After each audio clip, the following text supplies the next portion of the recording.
আম না মানে আপনি যদি অনুমতি দেন আমাদের অবস্থাটা আমরা একটু বলি যে আমাদের কাছে মনে হচ্ছে যে নির্বাচন সংস্কার মানে কিছু বলা হচ্ছে যে কিছু যৌক্তিক সংস্কার করে যদি নির্বাচনটা না দেওয়া হয় তাহলে বিএনপি যখন ক্ষমতায় আসবে বা অন্য কেউ যখন ক্ষমতায় আসবে তারাও আসলে একই সরকারের সমান ফেসিস্ট হতে পারে, গত সরকারের সমান। তো সেইটা চিন্তা করে তাদেরকে সংস্কারের কথা বলা হচ্ছে। আমি এটার সঙ্গে একেবারেই একমত নই।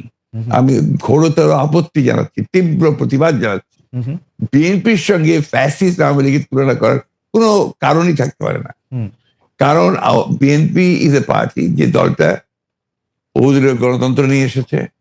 আওয়ামী লীগ একদলীয় শাসন ব্যবস্থা বাকশালে ছিল, আমরা বহুদলীয় গণতন্ত্র নিয়ে এসেছি। আমরা সংসদীয় গণতন্ত্র নিয়ে এসেছি, ম্যাডাম জিয়া নিয়ে এসেছেন। আমরা তত্ত্বাবধায়ক সরকার বিধান পাশ করেছি পার্লামেন্টে, এবং আমাদের কাছে ফ্যাসিস্ট আবার এখন পর্যন্ত তো প্রশ্নই উঠতে পারে না। আমাদের যে পার্টির স্ট্রাকচার, আমরা যে কাজ করেছি, সেগুলো সমস্ত গণতন্ত্রের পক্ষে গেছে। এবং 14 বছর লড়াই করেছি তো ফ্যাসিস্ট হওয়ার জন্য নয়, গণতন্ত্রকে প্রতিষ্ঠা করবার জন্য। সুতরাং এই কথাগুলো যখন বলা হয়, তখন এই কথাগুলো আমার কাছে মনে হয় যেটা আপনার শুধুমাত্র হয় কথার কথা বলার জন্য বলা হয়, অথবা বিএনপিকে আপনার ছোট করে খাটো করে দেখানোর চেষ্টা করা হয়। কিন্তু এখানে তো পাশাপাশি আরো দুইটা সত্য আছে। একটা সত্য হচ্ছে যে বিএনপিও তো আসলে ক্ষমতায় ভারসাম্যের কথা বলছে, এবং সেই ক্ষমতায় ভারসাম্যের কথা বলতে গিয়ে এই প্রধানমন্ত্রী, উপপ্রধানমন্ত্রী, রাষ্ট্রপতি, উপরাষ্ট্রপতি জাতীয় সংস্কারের কথা বলছে, এই বিষয়টি যেমন আছে। এবং বিএনপিও রাষ্ট্র ক্ষমতায় ছিল, তখনও বিএনপিতে আসলে ক্ষমতার ভারসাম্য আছে কিনা সেটা নিয়ে প্রশ্ন উঠেছে। আবার আপনি যদি আমাকে অনুমতি দেন, আমি বলবো যে বিএনপির একজন খুব গুরুত্বপূর্ণ শীর্ষস্থানীয় নেতা জনাব মওদুদ আহমেদ, আমি তাকে কোট করছি, তিনি লিখেছিলেন, আমরা ক্ষমতায় গেলে বিএনপি সাফল্য হবে আরো কম, কারণ দলটি শাসন কৌশলে কোনো উন্নতি হয়নি, দলটিতে নেই কোনো আত্মোপলব্ধি এবং আত্মসংশোধন শব্দ দুটির অস্তিত্ব। অর্থাৎ এরকম কথা কিন্তু আছে। মওদুদ আহমেদের কথাই যে আপনার চূড়ান্ত কথা তা তো নয়। জি, মওদুদ আহমেদ তার দৃষ্টিকোণ থেকে তিনি ওই কথাগুলো বলেছেন। আমি তো মনে করি যে কথাগুলো সঠিক নয়। বিএনপি একটা পার্টি, যে পার্টিটা আপনাকে গণতন্ত্রকে রিইন্ট্রোডিউস করেছে, মাল্টি পার্টি সিস্টেম ইন্ট্রোডিউস করেছে, আগে আমি বললাম, আর রিপিট করতে চাই না। তো বিএনপিকে ওই দলের সঙ্গে বা ভাই দলের সঙ্গে তুলনা করাটাকে আমি মনে করি এটা একটা সঠিক তো নয়। আমি মনে করি এটা একটা উদ্দেশ্য প্রণোদিত। আচ্ছা,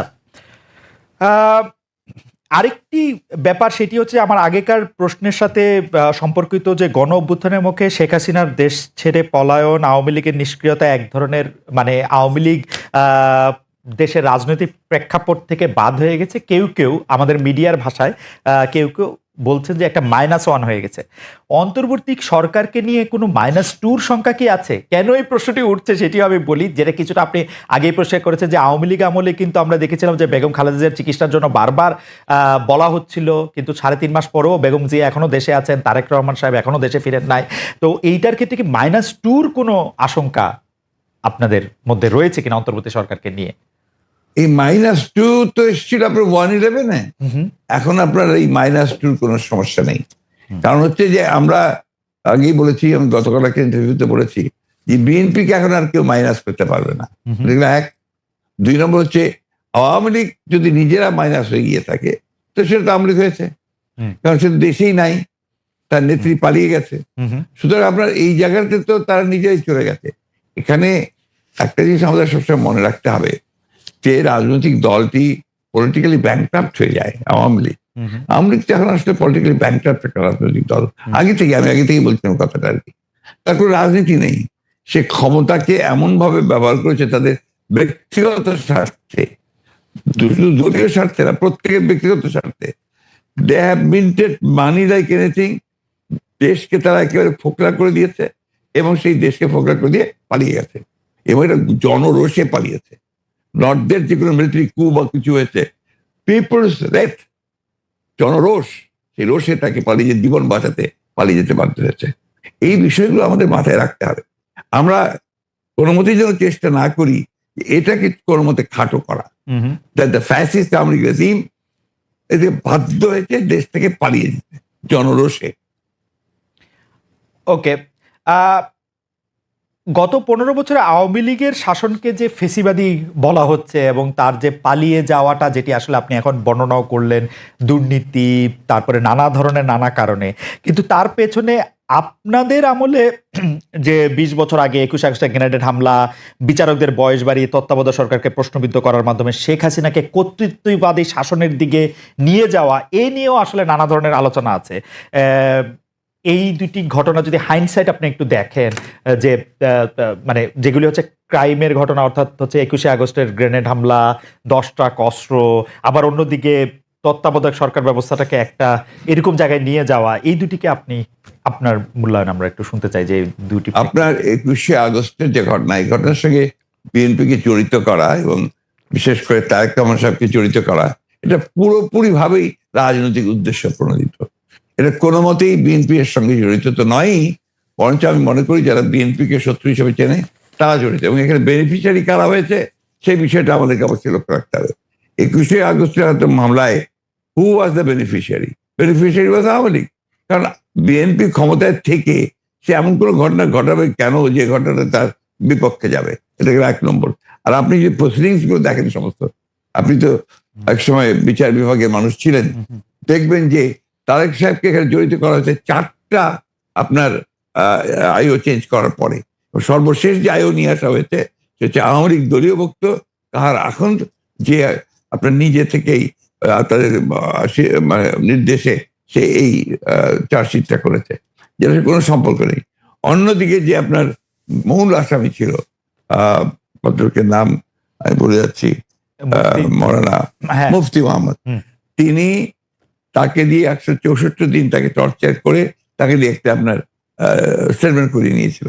পরে দেখা গেছে যে উনি নিজেই সেটাকে আবার ভোগ করেছেন, বলেছেন যে এটা আমাকে টর্চার করে নেওয়া হয়েছে। এবং দেখেন কিভাবে কি মারাত্মক ঘটনা, কোথায় চলে গিয়েছিল সবকিছু। এবং he was hang before the trial was complete. তো যে প্রধান আসামি তাকে আপনি আগেই অন্য একটা মামলাতে জুড়িয়ে দিলেন যাতে আসল সত্যটা বেরিয়ে নিয়ে আসে। তো এই কথাগুলো কিন্তু কেউ আপনার ইনভেস্টিগেটিভ জার্নালিজম করে না, যার ফলে এই বিষয়গুলো আসে। আপনারা পলিটিক্যাল জিনিসটাকে নিয়ে চেষ্টা করেন, আমি বলি শেষ করি প্লিজ, ইনভেস্টিগেটিভ জার্নালিজমটা সিরিয়াসলি করেন এবং এটাকে ফাইন্ড আউট করেন যেটা আসলে ব্যাপারটা কি ছিল। সেটা করছেন না, করছেন যে বিএনপি কিন্তু সব করার জন্য করছেন। এটাকে আমি মনে করি এটা এক ধরনের রাজনৈতিক উদ্দেশ্য প্রণোদিত। ওকে ওকে, আমি ইনভেস্টিগেটিভ জার্নালিজমের প্রসঙ্গে মানে আমি আপনাকে মাঝখানে ইন্টারাপ্ট করতে চাইনি, আমি শুধু বলতে চাইছিলাম যে এইটা তো আসলে আমাদেরও সীমাবদ্ধতা থাকে, ইনভেস্টিগেটিভ জার্নালিজম যে আমরা করতে পারি নাই। কিন্তু এই কথাও তো সত্য যে বিএনপির আমলে আমরা একটা ২১ আগস্টের গ্রেনেড হামলার পরে আমরা একটা জজ মিয়াকে দেখেছিলাম, যে জজ মিয়া একটা বানানো হতে পারে। আমি ধরে নিচ্ছি সেটা আপনার মনে করছে যে ভুল, আমিও ভুল ধরে নিচ্ছি, কিন্তু আপনারা তো পারতেন এখানে একটা ইনভেস্টিগেটিভ জার্নালিজম করে আসল সত্যটা উদ্ঘাটন করতে, সেটা তো করেনি। আমি আপনাকে আসল সত্যটা বলছি যেটা, সেটা আমি বললাম। আপনি এই জিনিসগুলো তো আপনারা কখনোই তুলে ধরবেন না যে ৪ বার তার আইও চেঞ্জ করা হয়েছে, কখনোই তুলে ধরবেন না যে কার আকাউন্টকে দেওয়া হয়েছে যে আওয়ামী লীগের নমিনেশন চেয়েছিল, অবশ্যই তুলে ধরবেন। কখনোই তুলে ধরবেন না যে মুফতি মাহমুদকে বিচার শেষ হওয়ার আগে থেকে আপনার ফাঁসি দেওয়া হয়েছে। তো দিজ আর দ্য এভিডেন্সেস যেখানে আপনি পরিষ্কার বুঝবেন যে একটা শুধুমাত্র সাজানো মামলা, তাকে এখানে জড়িত করার জন্য এই কথাগুলো এসেছে। দেখুন, এটাকে আমরা কোনো আন্দোলন গণ অভ্যুত্থান হিসেবে দেখি না। এটা আমি বলেছি এটা একটা জঙ্গিবাদী হামলা হয়েছে এবং সেভাবেই আমরা ব্যর্থতা যদি বলেন, সেই জঙ্গিবাদী হামলা প্রতিহত করতে গিয়ে আমাদের কিছু ভুলভ্রান্তিও থাকতে পারে, তা না হলে তারা সাকসেসফুল হলো কেমন, সেগুলো চর্চা অবশ্যই আমাদের নিজেদের মধ্যে আছে এবং ভুল ত্রুটি ব্যর্থতা যেটা আছে সেটা নিয়ে আমাদের আত্মবিশ্লেষণ এবং আত্মসমালোচনা এবং ভবিষ্যতে নির্ভুল অগ্রযাত্রার জন্য আমাদের ভুল ত্রুটি থেকে, আমি বলবো অতীতের ভুল ত্রুটি থেকে শিক্ষা নেওয়া,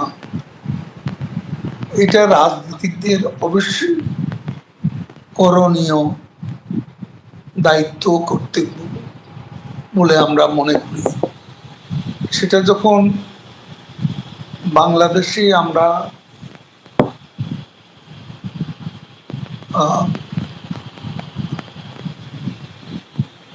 প্রত্যাবর্তন করব আমাদের নেত্রী বঙ্গবন্ধু কন্যা শেখ হাসিনার নেতৃত্বে, তখন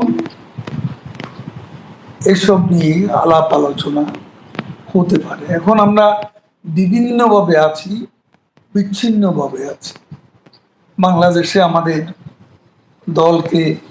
দলের কার্যক্রম নিষিদ্ধ করেছে, আমাদের তরুণদের সংগঠন ছাত্রলীগকে তারা নিষিদ্ধ করেছে, একদম অন্যায় অযৌক্তিকভাবে। এই অবস্থায় আমরা কিভাবে নিজেদের মধ্যে বসাবসির মাধ্যমে আমরা এসব প্রশ্নের উত্তর খোঁজার চেষ্টা করব? সে পরিবেশ পরিস্থিতি এখন বজায় নেই। যখন সময় আসবে তখন অবশ্যই চুলচেরা বিশ্লেষণ আমরা করব। কিন্তু গত 1 বছরে আপনারা কি কোনোভাবে সংগঠিত হতে পেরেছেন? আমরা একেবারেই একটা বিপর্যয় থেকে এবং